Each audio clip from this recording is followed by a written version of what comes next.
You're gonna have to calm down for this. All right, a sick day for Amos McGee. Hopefully I'm saying that right.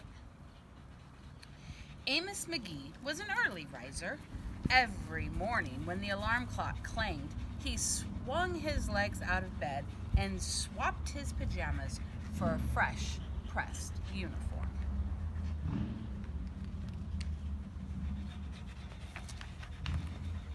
He would wind his watch and set a pot of water to boil, saying to the sugar bowl, "A spoonful for my oatmeal, please, and 2 for my teacup."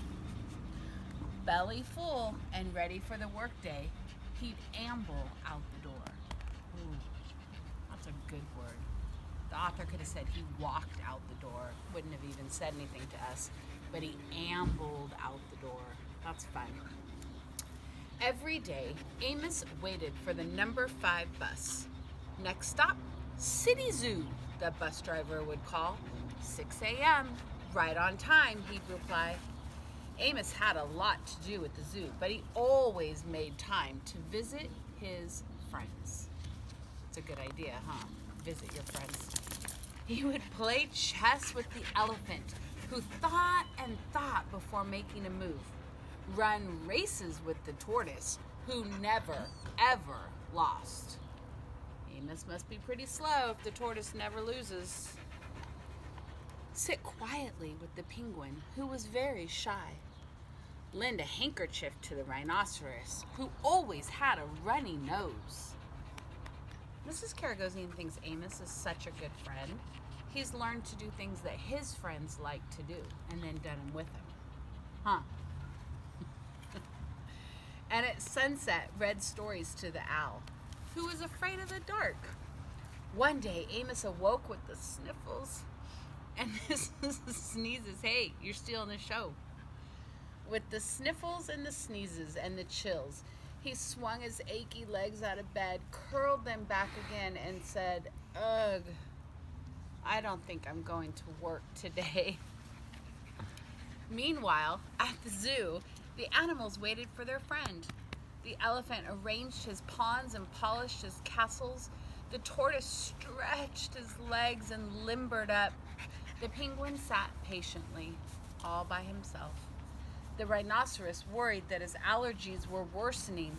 The owl perched atop a tall stack of storybooks, scratching his head with concern. Where is Amos? The animals wondered.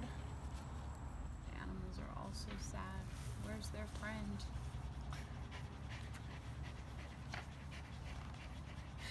Later that day, the animals are all parading around sad, missing Amos. And they're still sad, missing their friend.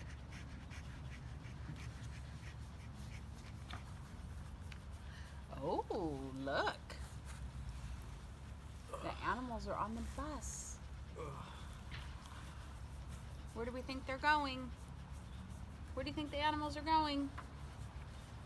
Are they going to go visit Amos? Huh? Oh, there they are. Look. We can't do this right now, friends. Miss Karagosian would love to get in a bus and come see you, but we can't. But they're his friends. Climbed in to check on him. That's what happens when you have good friends. The elephant prepared a game of chess. Amos thought and thought before making a move. "I'm too tired to run races today," said Amos to the tortoise. "Let's play hide and seek instead." The tortoise hid inside his shell. Amos hid behind his covers. Bless you. "I'm beginning to feel much better, thank you," said Amos to his friends. Bless He you. swung his legs out of bed. "Perhaps we'll share a pot of tea." You are getting this book too, aren't you? Mm-hmm. All right.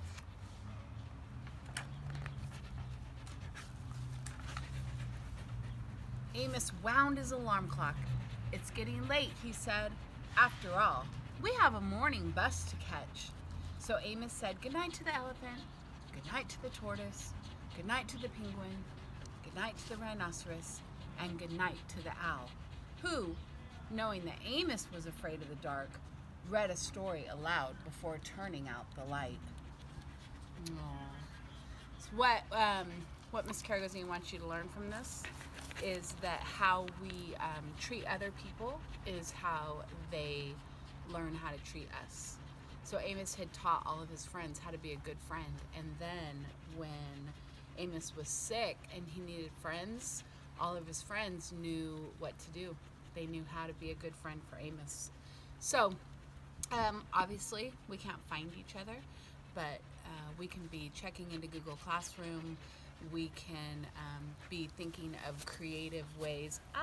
Don't let that bee get my dog. We can be thinking of creative ways to be good friends right now. Love you guys. Miss you. Take care. Say bye, Luke. Bye.